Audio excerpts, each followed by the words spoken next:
मंडळी, तुम्ही जर क्रेडिट कार्ड वापरत असाल तर एक चूक तुम्हाला फार महागात पडू शकते. कोणती?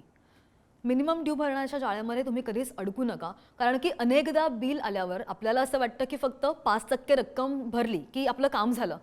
पण हीच आपली सगळ्यात मोठी चूक असते. कशी ती सांगते. जेव्हा तुम्ही फक्त मिनिमम अमाउंट भरता तेव्हा उरलेल्या रकमेवर बँका वार्षिक 36% ते 48% प्रचंड व्याज लावतात. फॉर एक्झाम्पल पाहूयात. समजा तुमचं बिल असेल 50,000 रुपये आणि तुम्ही फक्त 2,500 रुपये भरले, तर उरलेल्या 47,500 रोज व्याज वाढत जातं.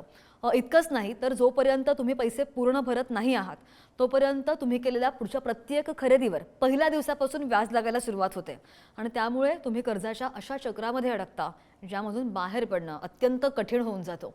आणि त्यामुळे परिणामी तुमचा सिबिल स्कोर सुद्धा खराब होतो आणि भविष्यामध्ये जर तुम्हाला घरासाठी कर्ज घ्यायचं असेल किंवा मग कार किंवा गाडी घेण्यासाठी लोन घ्यायचं असेल तर मग ते लोन मिळवण्यामध्ये अडचणी येतात.